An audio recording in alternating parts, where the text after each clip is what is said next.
আজকে আমরা সিস্টেম ডিজাইনের একেবারে মূল কিছু বিষয় নিয়ে কথা বলবো। দেখব কিভাবে একটা সাদামাটা সিস্টেমকে ধীরে ধীরে বড় করে লক্ষ লক্ষ ব্যবহারকারী সামলানোর জন্য তৈরি করা যায়। তো চলুন শুরু করা যাক এই মজার জার্নিটা। আচ্ছা, কিভাবে একটা সিস্টেমকে লক্ষ লক্ষ ব্যবহারকারীর জন্য তৈরি করা যায়? এই প্রশ্নটা দিয়েই আসলে সিস্টেম ডিজাইনের সবকিছু শুরু হয়। হার্ডওয়্যার পছন্দ করা থেকে শুরু করে আর্কিটেকচার ঠিক করা পর্যন্ত প্রত্যেকটা সিদ্ধান্ত এই প্রশ্নটাকে মাথায় রেখেই নিতে হয়। লক্ষ লক্ষ ব্যবহারকারীর কথা ভাবার আগে চলুন একদম শুরু থেকে শুরু করি। মানে একটা কম্পিউটারের ভেতরে আসলে কি থাকে যা আমাদের এই যাত্রার প্রথম ধাপ সেটা একটু দেখে নিই। প্রথমে আসি ডিস্কের কথায়।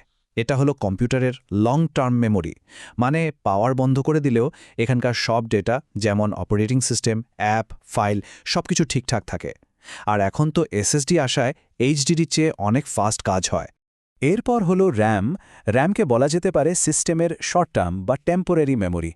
এটা ডিস্কের চেয়ে অনেক অনেক বেশি ফাস্ট, কিন্তু সমস্যা হলো কম্পিউটার বন্ধ করলেই এর ভেতরে সব ডেটা হাওয়া। আর সবশেষে সিপিইউ, সোজা কথায় কম্পিউটারের ব্রেন, আমাদের লেখা কোড থেকে সব ইনস্ট্রাকশন নেয়, সেগুলোকে প্রসেস করে আর কাজটা সম্পন্ন করে। এটাই হলো সেই ইঞ্জিন যা পুরো অ্যাপ্লিকেশনটাকে চালায়। তো আমাদের অ্যাপ্লিকেশনটা একটা সার্ভারে চলছে, কিন্তু হঠাৎ করে ব্যবহারকারীর সংখ্যা হু হু করে বাড়তে শুরু করল। এখন কি হবে? আমাদের সার্ভার তো আর এত চাপ নিতে পারছে না। সমস্যাটা হলো আমাদের একা সার্ভারটা এখন ওভারলোডেড।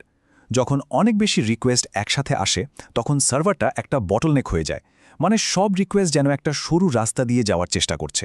ফলাফল, ওয়েবসাইট স্লো, ব্যবহারকারীরা বিরক্ত। এই সমস্যার একটা দারুণ সমাধান আছে, আর সেটা হলো রিভার্স প্রক্সি। ভাবা যায় এটা আমাদের সার্ভারগুলোর সামনে একটা গেট কিপারের মতো কাজ করে। আর এর সবচেয়ে কমন ব্যবহারটাই হলো লোড ব্যালেন্সার। এই লোড ব্যালেন্সার ঠিক যেন একজন ট্রাফিক পুলিশের মতো কাজ করে। এটা বিভিন্ন নিয়ম বা অ্যালগোরিদম ব্যবহার করে আসা রিকোয়েস্টগুলোকে বিভিন্ন সার্ভারে ভাগ করে দেয়। এতে কোনো একটা সার্ভারের উপর বেশি চাপ পড়ে না। আচ্ছা, ট্রাফিকের সমস্যা তো মেটানো গেল, কিন্তু এবার একটা নতুন চ্যালেঞ্জ সামনে এসে দাঁড়ালো। ব্যবহারকারীরা যে বিপুল পরিমাণে ডেটা তৈরি করছে সেটা ম্যানেজ করব কিভাবে? ডিস্ট্রিবিউটেড সিস্টেম নিয়ে কথা বলতে গেলেই সিএপি থিওরেমের কথা চলে আসে। এটা খুব মজার একটা কনসেপ্ট। এটা বলে যে কনসিস্টেন্সি, অ্যাভেলেবিলিটি আর পার্টিশন টলারেন্স, এই তিনটে জিনিসের মধ্যে যে কোনো দুটোকে একসাথে পাওয়া সম্ভব, তিনটেকে একসাথে পাওয়া প্রায় অসম্ভব। আর এই ব্যাপারটা সরাসরি প্রভাব ফেলে আমাদের ডেটাবেস পছন্দের ওপর। একদিকে আছে এসকিউএল ডেটাবেস, যেটা ডেটার কনসিস্টেন্সির ওপর খুব জোর দেয়, আর অন্যদিকে আছে নো এসকিউএল ডেটাবেস, যেটা অ্যাভেলেবিলিটি আর স্কেলেবিলিটির জন্য বেশি পরিচিত। ডেটাবেসের চাপ সামলানোর জন্য আমাদের হাতে কয়েকটা অপশন আছে। একটা হলো ভার্টিক্যাল স্কেলিং, মানে আমাদের বর্তমান সার্ভারটাকেই আরও শক্তিশালী করা, বেশি র্যাম বা সিপিইউ যোগ করা। আরেকটা হলো হরাইজন্টাল স্কেলিং, মানে সিস্টেমে আরও নতুন সার্ভার যোগ করা। এর সাথে ডেটাবেস শার্ডিং বা রেপ্লিকেশনের মতো টেকনিকও ব্যবহার করা হয়। আমাদের সিস্টেম এখন বেশ স্টেবল, ডেটাও ঠিকঠাক ম্যানেজ হচ্ছে, কিন্তু একটা সমস্যা রয়েই গেছে।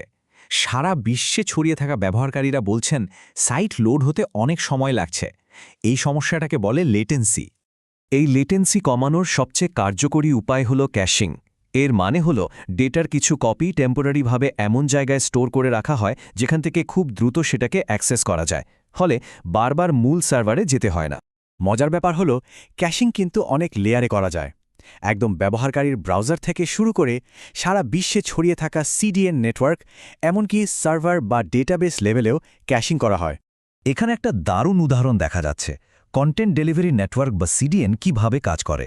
দেখুন, মেক্সিকোর একজন ব্যবহারকারীর জন্য সিডিএন ছাড়া সাইট লোড হতে যেখানে 4000 মিলিসেকেন্ড লাগত, সিডিএন ব্যবহার করায় সেটা মাত্র 300 মিলিসেকেন্ডে নেমে এসেছে, কারণ ডেটাটা এখন তার কাছের কোনো সার্ভার থেকে আসছে।